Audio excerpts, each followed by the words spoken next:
আলহামদুলিল্লাহির রহিমির রহমান الذي خلقنا للعبادة والجان وخصنا بالتكريم بين الحيوان ونشهد أن لا إله إلا الله وحده لا شريك له شهادة موصلة إلى الجنان ونشهد أن محمدا عبده ورسوله المبعوث فينا بالهدى ودين الحق ليظهره على الأديان صلى الله عليه وعلى آله وأصحابه الكرام ما دام الشمس والقمر بجريان والنجم والشجر يسجدان والسماء رفعها ووضع الميزان فقد قال الله تعالى في كلامه المجيد وبرهانه التوحيد أعوذ بالله من الشيطان الرجيم بسم الله الرحمن الرحيم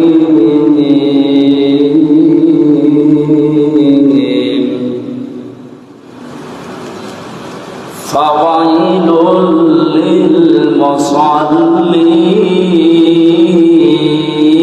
للمصلين الذين هم عن صلاتهم ساهون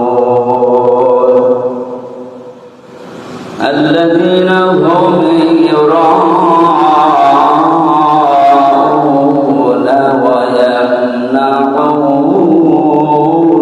الماعون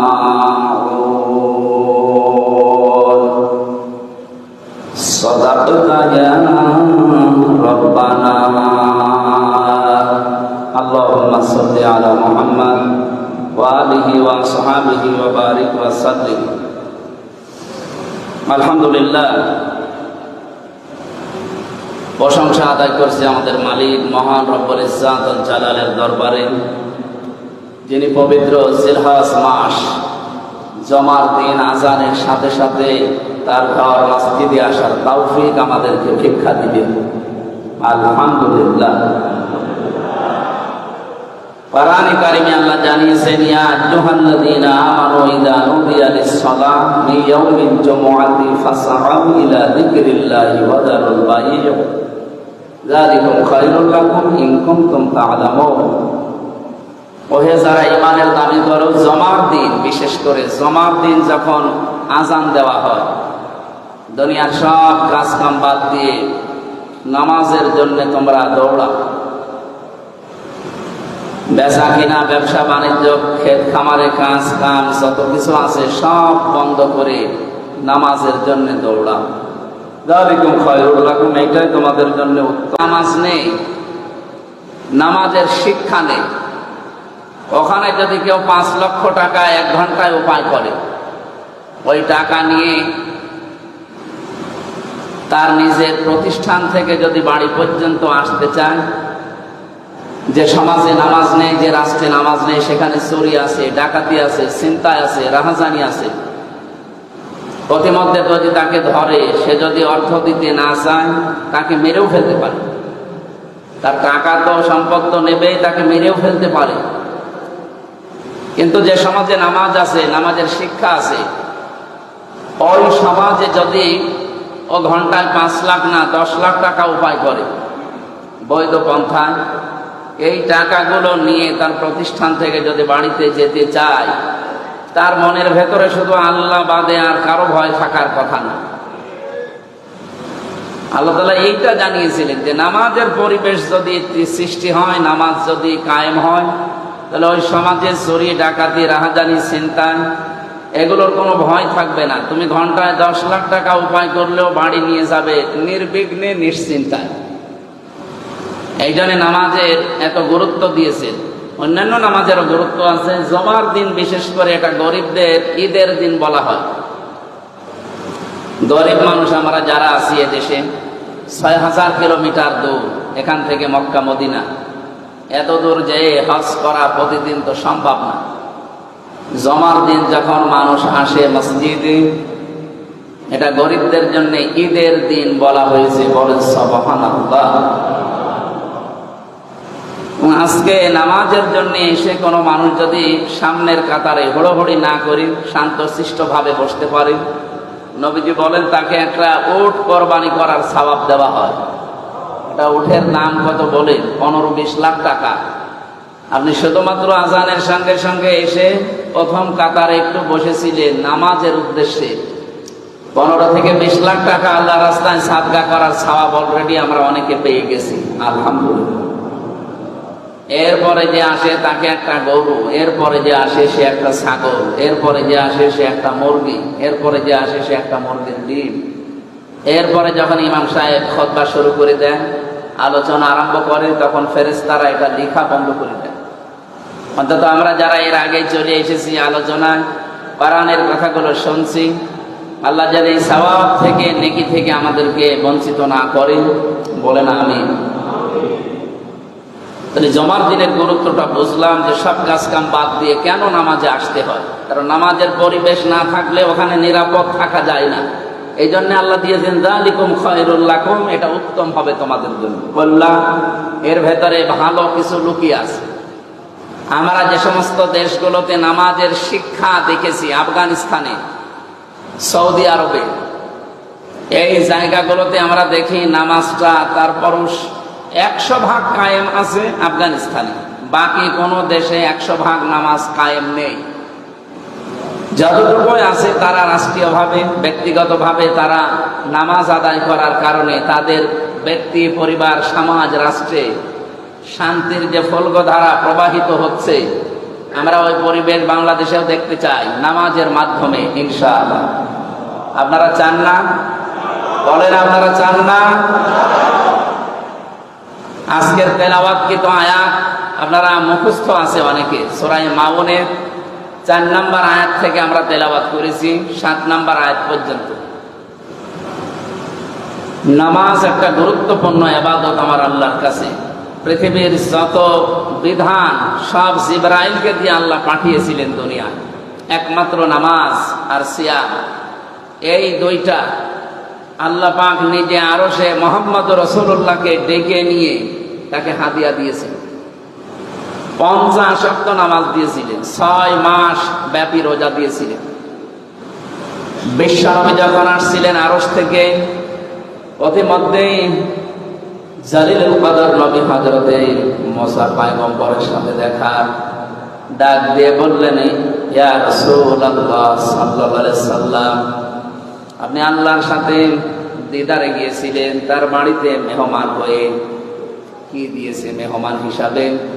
নবীজি আনন্দে বললেন, আল্লাহ আমাকে 50 ওয়াক্ত নামাজ দিয়েছে, 6 মাস ব্যাপী রোজা দিয়েছে। মুসা নবী একদিন বলেছিলেন, ইয়া রাসূলুল্লাহ, আপনার চাইতে আমার মর্যাদা সম্মান অনেক কম, কিন্তু অভিজ্ঞতা আপনার চাইতে আমার অনেক বেশি। কারণ আপনি দুনিয়ার জীবনে আমার পরে গিয়েছেন, আপনার আগে আমি দুনিয়ার জীবন শেষ করে এসেছি। বাস্তবতা আপনার চাইতে আমি অনেক ভালো জানি। আমি দেখেছি আমার উম্মতের উপরে মাত্র 1 ওয়াক্ত নামাজ ফরজ ছিল, এটাই তারা করতো না, এই তারা আদায় করে নাই, পালন করে নাই। আপনি 50 ওয়াক্ত পেয়ে আবার আনন্দে আছেন। আপনার উম্মত তো এত শক্তিশালী, এত মজবুত না। ফিরে যান, মহান আল্লাহকে বলেন তিনি যেন নামাজের সংখ্যা একটু কমিয়ে দেন। তিনি গেলেন, আল্লাহ 5 ওয়াক্ত কমিয়ে দিলেন। আবার যান, আবার কমিয়ে দিলেন। এভাবে কমাতে কমাতে 5 ওয়াক্ত এসে দাঁড়িয়েছে। হযরতে মুসা বললেন, ইয়া রাসূলুল্লাহ, আপনি আরেকবার যান। বিশ্বনবী বলেন, মুসা, আল্লাহ আমাকে দিতে চায় আর আপনি খালি কমাতে চান, আমি আর যেতে পারবো না, আমার লজ্জা করে। যা পেয়েছে এটাই আমার যথেষ্ট থাক, আমার উম্মত পারবে আমার আশা। 6 মাস রোজা দিয়েছিলেন, কমাতে কমাতে সে 1 মাসে দাঁড়িয়েছে। বিশ্বনবীকে আল্লাহ জানিয়ে দিলেন, হে রাসূল, আমি কিন্তু 50 শব্দ লিখে ফেলেছিলাম। যেহেতু আমার লিখিত কোনো জিনিস পরিবর্তন হয় না, ওয়াতাম্মাত কালিমাতু রাব্বিকা সিদকাও ওয়া আদলা লা মুবাদদিলা লিকালিমাতি ইলা আখিরি আয়াত। সূরা আনামের 115 নম্বর আয়াতের প্রথম অংশে আছে, আল্লাহ পাক বলেন, আমার যে কালাম, আমার কথা, এটা পরিপূর্ণ সত্য এবং ইনসাফ দিয়ে। 3 নম্বরে আমার কথা কোনোদিন রদ বদল হয় না, পরিবর্তন হয় না। আমি তো আপনাকে লিখেই দিয়েছিলাম 50 ওয়াক্ত নামাজ পড়া লাগবে, 6 মাস রোজা রাখা লাগবে। আপনার কনসিডারের কারণে আমি কমাতে কমাতে পর্যন্ত এসে দাঁড়িয়েছি। আপনার উম্মতদেরকে বলবেন, তারা যদি এতটুকু আদায় করতে পারে, আমি 50 ওয়াক্ত নামাজের সওয়াব দিয়ে দেব।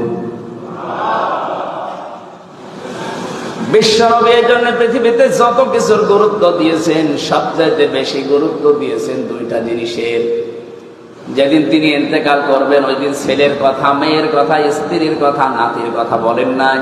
তিনি বলেছিলেন, আসসালাত আসসালাত ওয়া মা মালাকাত আইমানুকুম আসসালাত। আমার উম্মতেরা জীবনে যাই করো, নামাজ ছেড়ে দিও না। আর অধীনস্থ লোক যারা আছে, এদের সাথে ভালো ব্যবহার করবা।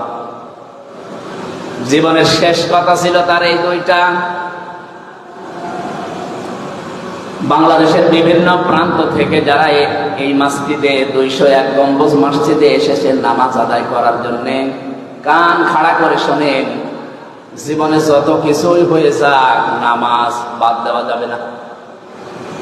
নবীজি বলেন, মেয়েদের যখন সন্তান পৃথিবীতে আসে, প্রথমে পানি দেখা যায়, এরপরে রক্ত দেখা যায়, এরপরে সন্তানের মাথা বের হয়। কোন মহিলার যদি লজ্জাস্থানে অলরেডি পানি চলে এসেছে, এমন সময় যদি নামাজ আরম্ভ হয়ে যায়, যে নামাজে রক্ত চলে এসেছে, তোলার ভেতরে মেয়েটাকে বিছিয়ে দিয়ে বলো যে নামাজ পড়তে। আমার মুসলমান ভাইরা, কত গুরুত্বপূর্ণ আপনি চিন্তা করেন। যেখানে জীবন মরণ নিয়ে টানাটানি, সন্তানের মাথা অলরেডি বের হয়ে গেছে, এত বড় কঠিন পরিস্থিতিতে যে আল্লাহ আমাদেরকে নামাজ পড়তে আদেশ দিতে পারে, আমরা যারা সুস্থ সবল ভালো মানুষ নামাজ পড়ি না।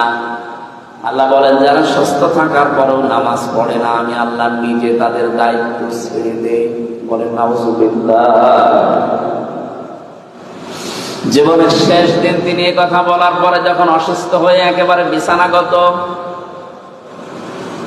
নবীজি ডাক দিয়ে বললেন, আয়েশা, আমার সামনের যে মসজিদের দরজা আছে একটু খুলে দাও, আমার মাথাটা একটু 3-4 জন মিলে পোষা করে ধরো। দরজা খুলে দেওয়া হয়েছে, নবীজির মাথাকে পোষা করে ধরা হয়েছে। নামাজের দৃশ্য দেখলেন, কাতার সোজা করে মানুষ নামাজে দাঁড়িয়ে আছে। বিশ্ব নবী বললেন, আমাকে আবার কাত করে শুয়ে দাও। তিনি শুয়ে পড়লেন। হযরতে আয়েশা বলেন, হে রাসূল, আপনি নামাজের দৃশ্য দেখে কাঁদতেছেন, চোখের কোণায় আপনি পানি দেখতে পাচ্ছি, কাঁদেন কেন? এটা তো কাদার দৃশ্য না। নবীজি